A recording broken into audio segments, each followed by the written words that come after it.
Well, can you Is hear that me? it? Can you see me? I can see you and I can hear you. Brilliant! Yay! We made it work! Out time, isn't it? Finally, finally. Oh, look at your fire! Yeah, no, I had to get that in because it's freezing out. We came back from a walk with the dog, so yeah. Brilliant. So I'm going down to light my fire now. Obviously, absolutely. So, tell the people exactly what it was that I messaged you today. Okay, so this morning I got a message off Nicola Connolly-Bourne here saying that something that I had posted during the week had sat kind of with her and she had been mulling it over, and she basically got on to me this morning to say what it was, and she kind of called me out on it, and rightly so, because I love being called out on stuff to defend myself or to give me reasons why or to improve on something that it is that's happened, you know. Basically I had said that I was really happy meeting everybody in the whole lot, and that I wasn't complete without my tribe members. And that was a little bit of a no-no. Yeah, Why was that a little bit of a no-no? straight away, right? I would talk to my clients regularly about the way that Hollywood has messed us over a couple of times. Yeah. So Hollywood has messed us over with Little House on the Prairie, because that's the benchmark. Hollywood has messed us over with, you know, really deep love stories where we think that that's exactly the way it's going to be. But Hollywood really messed us over when Tom Cruise said, "You complete me." Because it's like the missing piece of the puzzle is you, or them, or it, or that, or the place, or the job, or the car. And when you're complete, it's only ever an inside job. Yeah, I agree with you. So I did ask John for permission. I just didn't want to call him out on it just for the sake of calling him out on it, because that's not how I roll. I didn't feel like it was my place to just say it out straight. I wanted to ask for your permission first, which is always really important in all of your relationships, to do that. Yeah. Don't think that you have the God-given right to give your constructive feedback if people don't want it. But I was glad that you took it on the chin. Oh, absolutely, absolutely. I mean, even when we were talking this morning on the video or on the, the messenger, I kind of had said that I love hearing. Like, I mean, feedback is really important. It is, because like without knowing too much about how sort of interactions and conversations and these kind of page kind of things work, I do it every day of the week as well without probably realising it. When somebody asks for your opinion and you give them your wholehearted, honest answer about it and they take it seriously, this is exactly what we're doing. In the sense that I put something out there that could have been a little bit more accurate, or something that's going to help me, or something that I know that you're able to help me with, and this is what you're doing for me. So I would absolutely take that on the chin. Yeah, I don't claim to know it all, John. I really don't. And anybody who claims to know it all is in serious trouble. Yes. I'm still in process. Every day is a school day for me. However, if I have a nugget that I believe will serve you or anybody else who listens to my work on my page, I will absolutely gladly share that with open arms anytime, whether it's Sunday or whether it's not. Sunday is still a day of the week, and every day is a working day for me, as is for you, I'm sure, John, as well. Yeah, big time. But I suppose the main message that I want you to hear, and for everybody else to hear, is that in order for you to have strong relationships, whether it's friendships or intimate relationships or relationships in your professional life or whatever, you have to be a whole person arriving to the table of that relationship in order for you to be able to be fulfilled and bring the best version of yourself. If you're coming in as a broken person, you're going to attract broken people into your life. Now, we're all broken to some degree, and as I just said, I'm still in motion, I'm still in my journey, I'm still learning, I'm still healing. But right now, today, I am the best possible version of who I can be for today. But that doesn't mean that it's going to change tomorrow. I used to work off that ethos as well, and I think since the page went live and stuff, between time management on the page and between dedicating different slots and different amounts of myself to different conversations, you start to sort of fall by the wayside a little bit. And it's important to have somebody there to sort of just ever so slightly and gingerly pull you back onto the track you need to be. Yeah. I always rock into work, and my job is it's very, very emotional. It is. It can be. Of course it and is. I used to use the emotional clock on card, which was basically when I arrived at work, I was work me, and then when I clocked off, I was me, or off work me.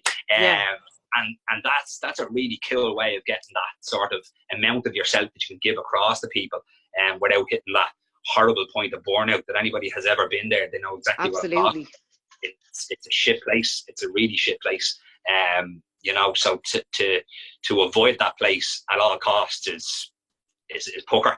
Absolutely. And you know, it's so funny that you say that about the clock on and the clock off.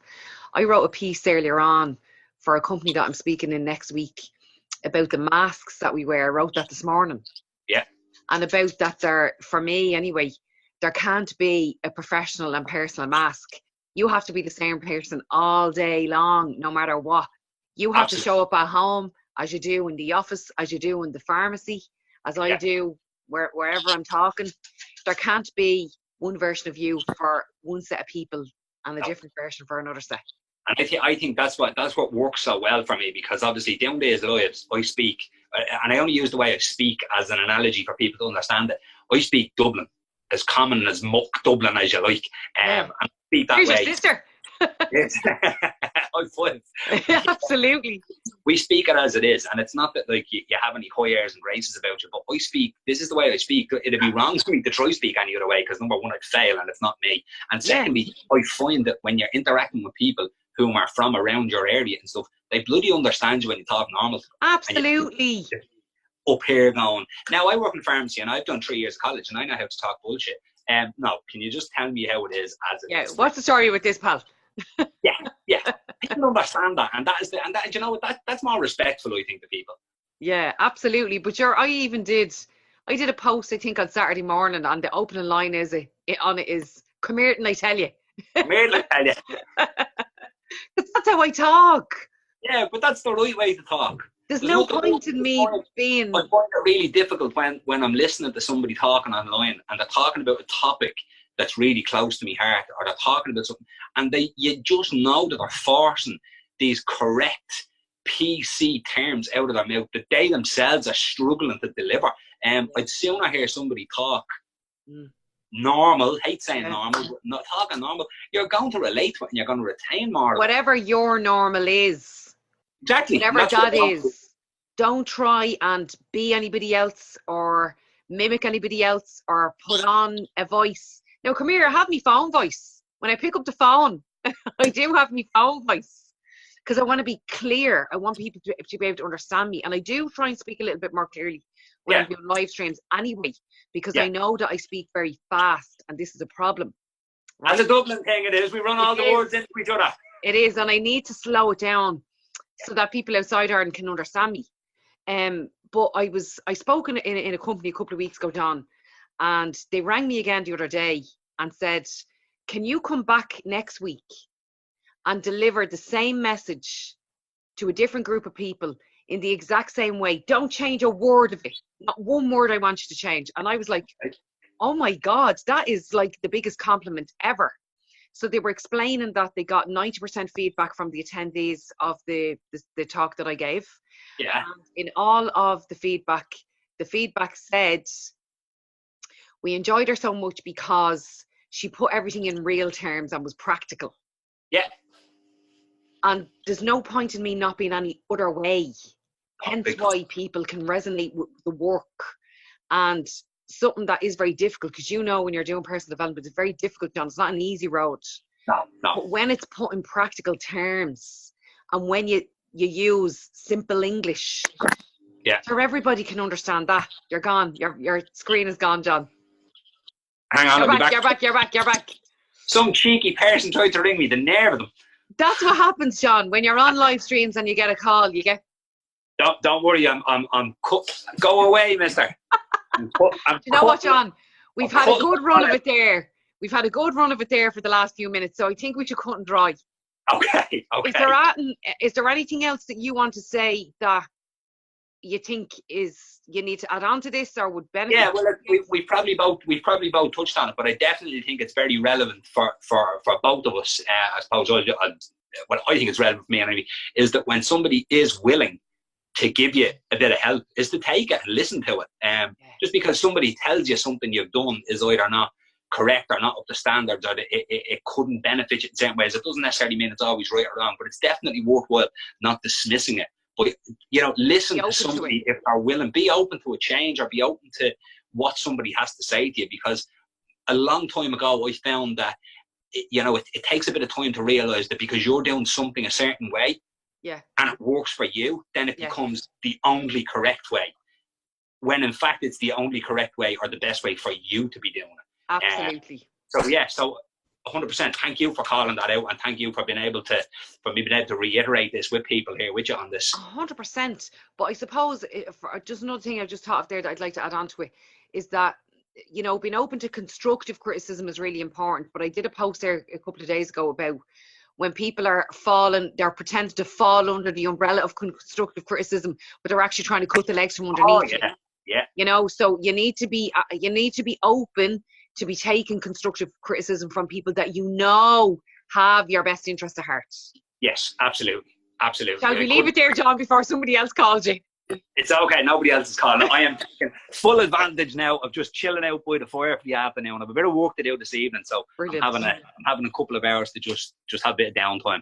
Fantastic. Well, John, listen, thanks ever so much for your humility and being open to listen and taking my always. Sunday afternoon ramblings. Yeah, it's all good. I love it. John, thanks a mil. Take it easy. I'll talk to you soon. Talk to you soon, Nick. Bye-bye. Bye. Bye.